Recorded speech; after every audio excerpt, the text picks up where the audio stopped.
Donc là, on va faire le développement limité à l'ordre 3 de la fonction exponentielle sinus x. C'est un exemple de l'amphi.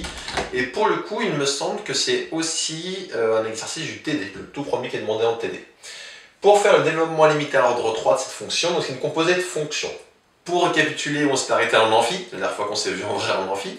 On avait fait deux exemples précédents où il y avait d'abord une somme de développement limité, donc on a vu comment ça fonctionnait. Si on avait fait le produit développement limité, on avait vu comment ça fonctionnait. On va voir donc la composée de développement limité.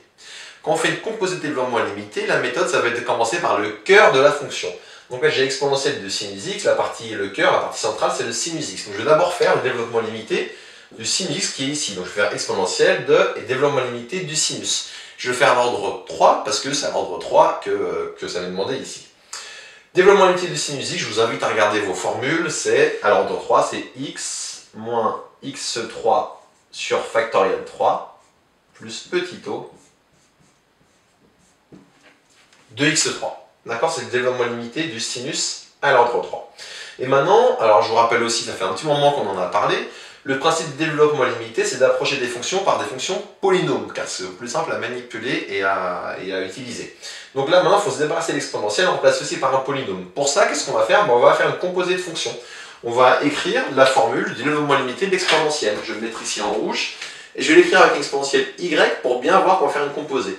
Donc exponentielle y, le développement limité de l'exponentielle à l'ordre 3, c'est 1 plus y plus y2 sur factoriel 2 qui fait 2, plus y3 sur factoriel 3 qui fait 3 fois 2, c'est-à-dire 6, plus petit o de y3.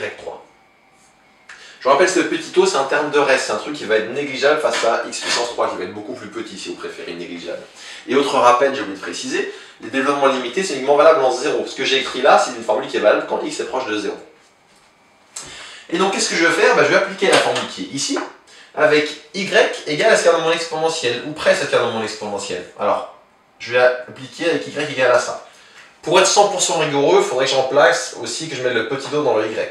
Mais en fait, ça ne va pas être nécessaire parce que tous les petits o vont à la fin disparaître pour rester que dans le petit o qui est à la fin ici. Donc au final, je ne le mets pas dans mon y pour simplifier les calculs. Je mets le petit o, je ne le mets pas, et donc je le mettrai juste à la fin, une juste fois à la fin. Donc je vais remplacer dans la formule qui est ici tous les y par ce que j'ai entouré ici, x moins x3 sur factoriel 3. Donc faisons-le. Ça va donc donner 1 plus. Donc y, ça va faire x moins x3 sur factoriel 3, qui fait 6, je vous rappelle, 3 fois 2, ça fait 6. Plus, ça c'est pour le terme en y. Plus 1 demi, y carré sur 2, c'est 1 demi, fois y au carré. Donc y au carré, je vais écrire x moins x3 sur 6. X moins x3 sur 6, le tout au carré. Plus le terme d'après, ça va être y3 sur 6, donc 1 sixième, je mets un sixième en facteur.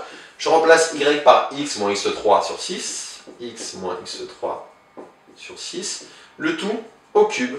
Plus petit o de, et en fait, comment savoir quel petit o je vais mettre? Je regarde ici, ma plus petite puissance c'est x, je m'occupe que de la plus petite. Je vous les reste. Et x à la puissance 3, ça va être petit o de x3. Donc c'est pour ça qu'on s'est bien arrêté comme il faut, à l'ordre 3 comme on le souhaitait. Maintenant, une fois qu'on a écrit ça, faut juste tout développer en ayant en tête la chose suivante. Comme je veux un développement limité à l'ordre 3, tous les termes, toutes les puissances qui vont être supérieures strictement à 3, je peux les retirer. Donc dès que j'ai un terme, quand je vais développer, qui dépasse 3, je le retire, je ne le mets pas. Alors on regarde, bon le premier terme, 1, je laisse, plus x, je laisse, moins x3 sur 6, je laisse. Il n'y a rien de particulier ici. Plus 1 demi facteur 2. Et là, on va réfléchir. Je vais faire un calcul de tête. Au pire, prenez un brouillon, posez-le, mais je vais le faire de tête. Quand je développe mon carré, ça va me donner, là j'ai du a moins b carré, ça fait du a carré, moins 2ab plus b carré. Identité remarquable. Donc là, a carré, ça va me donner x au carré. Donc ça, je le mets. Je vais voir x au carré. Puis, le double produit, ça va donner du x fois x3. X fois x3, ça fait x4, x puissance 4. X puissance 4 c'est supérieur à 3, du coup, hop, je ne le mets pas. Donc dans ce terme-là, il me reste uniquement ce terme x au carré. Les autres dépassent et je peux les retirer. Plus 1 sixième.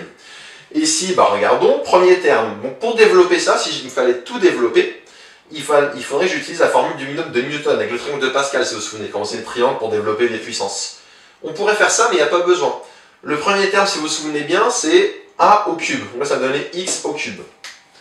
Et ce qui va se passer, si vous observez la formule du binôme de Newton, ce qu'on faisait avec le triangle de Pascal, c'est que si vous avez ici mis les puissances par ordre croissante, bah quand vous allez développer, les puissances ne vont faire qu'augmenter. Donc si là j'ai 3, le terme d'après va être forcément plus grand que 3. Or, moi ce que je veux c'est l'ordre 3. Donc le terme d'après il dépasse, j'ai pas besoin de le calculer. Donc je peux m'arrêter là directement.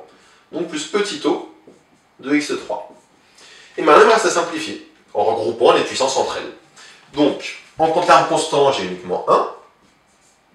Plus, j'ai ici mon x en termes puissance 1. Terme de degré 2, j'ai plus 1 demi x2. Et les termes de degré 3, j'obtiens que j'ai moins x3 sur 6 plus x3 sur 6. Ça simplifie. Et j'oublie surtout pas mon terme de reste, plus petit o de x3. Tac. Et donc ça c'est mon développement limité à l'ordre 3. Là encore, comme ça arrive parfois, je suis à l'ordre 3 mais j'ai pas de terme en x puissance 3. Qu'est-ce que ça signifie quand je vous expliquais un développement limité? On peut voir ça comme une précision. Lors de mon développement limité, je peux voir ça comme une précision. Là, on peut dire grosso modo que j'ai arrondi à 3 chiffres après la virgule et que je sais que le troisième chiffre il vaut 0. Parce que j'ai pas de terme en x3. Donc voilà pour ce premier exemple.